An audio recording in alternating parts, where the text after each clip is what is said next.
Yang ketiga, wa thalithu al-jima'u 'amidan wa amal jima'u nasiyan fakal akli nasiyan. Yang ketiga adalah menahan diri untuk melakukan hubungan intim dengan istrinya. Di siang bulan Ramadan itu kita itu diwajibkan untuk menahan diri untuk melaksanakan hubungan intim dengan istrinya. Itu.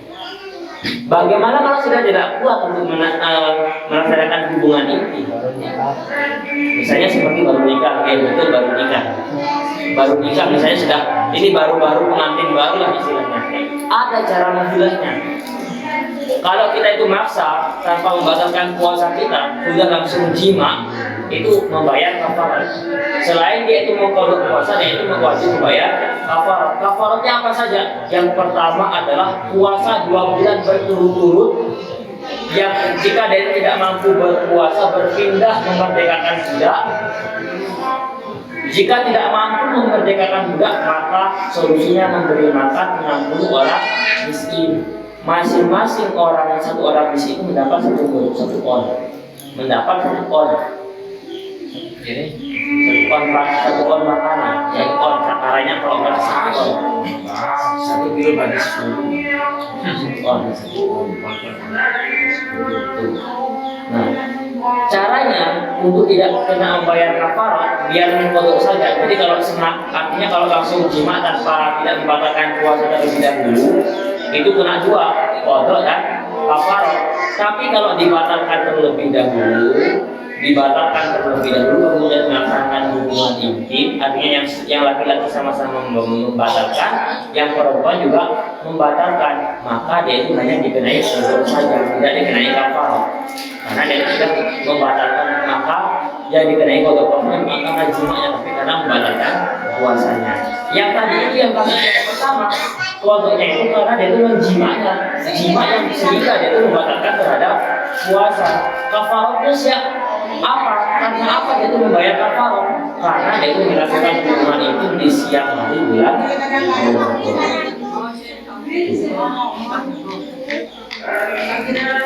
Lalu bagaimana dia itu jimanya itu dengan dia itu lupa. Dia itu lupa kalau sekarang itu waktunya puasa. Lupa untuk dia itu sedang berpuasa Ramadan. Kok malah enak-enakan masuk ke dalam kamar bisa bulan Ramadan, jumpai istrinya juga ada di ranjang, dia itu langsung lupa dia itu bahwa sekarang itu bulan Ramadan. Maka disamakan hukumnya dengan orang yang makan dan minum dalam keadaan lupa, maka tidak batal puasanya, sudah dilanjut saja, tinggal nanti kita itu mandi wajib. Berarti kan puasanya kan batal. Kalau disengaja kan berarti kan yang ada boleh di belakang. Makanya kan kalau puasanya batal, kodok itu di selain bulan Ramadan. Jangan sampai masuk bulan Ramadan yang akan datang. Misalnya ya jangan sampai masuk. Itu kalau yang disengaja, kafaratnya ya saya jelaskan lagi. Kafarat orang yang sengaja melakukan hubungan intim di siang hari bulan Ramadan. Makanya kan dia itu selain dia itu membayar kafarat, dia harus mengkodok puasa. Jadi puasa kafarat lain, puasa kodokan lain. Itu kafaratnya adalah puasa 2 bulan berturut-turut. Syahra ini 2 bulan berturut-turut. Itu kafaratnya. Nanti itu ada di belakang, ada di bab belakang. Nah ini kafaratnya, bahwa ketika dia itu sengaja untuk melakukan hubungan intim, maka berpuasa 2 bulan berturut-turut. Kita kan jangan sengaja, ini bulan puasa, bukan dong itu. Ya, itu namanya sudah sengaja. Ya namanya sudah sengaja. Jadi kan batasan ya. Jangan kayak gini. Nah, ketika sengaja itu jangankan zakarnya si laki-laki ini masuk sampai ke dalam, baru saja masuk ke mulut vaginanya ini sudah batal. Makanya di situ Islam namanya mubasyarah, itu sudah batal sampai di mulut vaginanya saja, belum ke dalamnya. Ini baru di mulut vaginanya, tidak sampai kita tuh memasukkan hasyafah kita ke dalam kayak gini. Itu baru di mulutnya itu sudah batal. Itu kalau disengaja jadi itu wajib membayar kafarat. Membayar kafarat. Saya benar-benar. Ini banget. Insya Allah biasanya bagi yang baru-baru, yang tidak berpuasa jalan. Berarti intinya 2 bulan dia berturut puasa Berbulan kafaratnya. Biar bersih. 2 bulan. Ada bersih puasa. Kalau tidak mampu, iya. Bapaknya akan berdoa. Dengarkan dengarkan dulu. Kalau tidak mampu berpuasa 2 bulan. Jadi sistem berpuasa kafarat ini, kalau dia itu karena kan harus berturut-turut. Kalau dia itu berhenti di pertengahan jalan, maka diulang lagi. Hitungannya diulang lagi. Misalnya sekarang misalnya nanti bulan Mei ya, kita itu membayar kafarat jima di siang hari bulan Ramadan. Ternyata kok di bulan pertengahan Mei kita itu membatalkan puasa, maka hitungannya dihitung dari awal lagi. Iya, diulang lagi menghitung kafaratnya. Berat, makanya hati-hati. Jangan sampai melanggar puasa. Begitu repot. Makanya kalau tidak mampu berpuasa 2 bulan berturut-turut, diganti dengan memerdekakan budak. Tapi kalau di Indonesia tidak ada budak, maka diganti dengan memberi makan 60 orang miskin. Masing-masing orang fakir miskin, masing-masing fakir miskin itu mendapat 1 mud atau 1 orang. Makanya hati-hati bapak-bapak ini.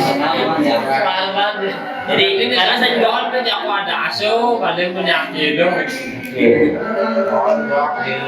lanjut terlebih dahulu. Nah, jadi kalau dia itu lupa, semuanya dia itu lupa.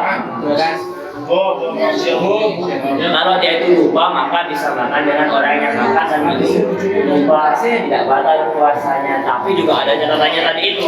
Kalau dia itu masih jauh, artinya baru mengenal Islam, tidak tahu dengan dasar-dasar agama, kemudian jarak rumahnya itu dengan ulama itu masih jauh, kemungkinan dia itu tidak bisa belajar tentang agama Islam. Tapi kalau dia itu dekat, dia itu sudah mengenal Islam sejak dulu, kemudian malas untuk belajar, ini yang dikenai kafarat zakat. Artinya puasanya itu yang dihukumi batal. Lanjut yang keempat. Yang keempat adalah warabi'u ta'ammudul qai, sengaja muntah. Jadi menahan diri untuk tidak sengaja muntah. Kita itu bisa sengaja muntah itu biasanya orang-orang itu kalau sudah memang tidak mau berpuasa, dibuat dirinya muntah. Darinya ini dimasukkan ke mulut dia tak bisa muntah. Itu muntah dengan sengaja, menahan diri dari muntah dengan sengaja. Nah itu yang tidak yang membatalkan puasa. Kemudian falau ghalabal qai'u lam yubtil shaumuhu. Bagaimana dia itu sudah terbiasa, artinya dari dirinya sendiri sering muntah, kebiasaan muntah memang sedikit-sedikit muntah, sedikit-sedikit muntah. Itu bagaimana? Maka walau ghalaba andai kata sering muntah, tidak disengaja tapi memang sudah tabiatnya sering muntah dari karakter pembawaan orangnya itu muntah, maka tidak batal puasanya. Maka tidak batal pada yang tadi sudah diteruskan sejak puasa. Nah, kalau tidak sengaja ya nggak batal. Makanya nanti kalau nanti masalah itu merupakan nanti ada di belakang pembahasannya. Kemudian walladzi yuftiru bihi as-shaimu asyarat asya. Hal-hal yang membatalkan puasa itu ada 10. Ada 10 perkara yang membatalkan puasa. Yang pertama dan yang kedua adalah mawasala amdan ilal jawfi al-munfatihi, memasukkan benda pada lubang yang terbuka atau lubang yang tidak terbuka. Misalnya kita itu memasukkan air ke dalam hidung, gigi ikan, atau memasukkan ketika nggak disengaja. Nah itu amdan, katanya disengaja.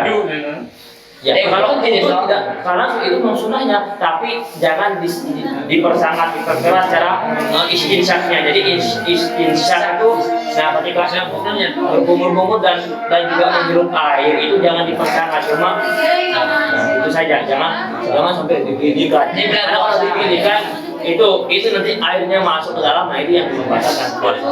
Sama juga ketika dihirup juga jangan sampai diginikan, cuma gitu. Jadi caranya begini, gitu. Itu pada lubang yang terbuka atau lubang yang tidak terbuka. Lubang yang terbuka ini hidung, lisan, kemudian telinga, kemudian dubur. Itu. Jadi makanya kalau bapak-bapak, ibu-ibu mau buang air besar di sungai, jangan sampai memasukkan duburnya ke dalam air. Karena ketika ibu kita itu selesai buang air besar, itu masuk ke dalam bisa mengenyangkan lagi. Makanya harus hati-hati. Itu yang sering kita lakukan. Makanya caranya itu kita itu mohon maaf, ini bukan jorok karena ini ilmu. Jadi duburnya itu jinnya, bahasa Bali jinnya itu jangan dimasukkan ke air. Jangan dimasukkan, kalau bisa diangkat, karena kalau sampai air itu masuk ke dalam dubur itu membatalkan puasa. Itu yang membatalkan puasa, karena itu membuatnya. Kalau airnya mengalir, iya, maksudnya airnya mengalir. Seperti misalnya di daunnya, di rahmane, di kaju. kita ini akan ini.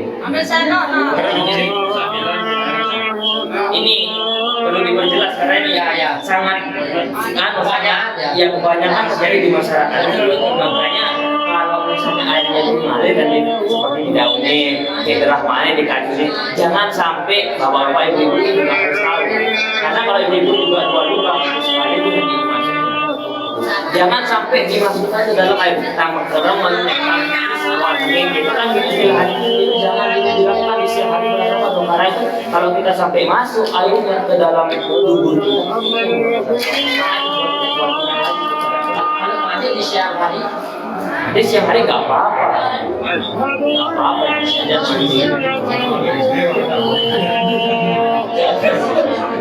ini yang sering terjadi di masyarakat. Kemudian wasalisu al-sunnah wallahu a'lam bishawab.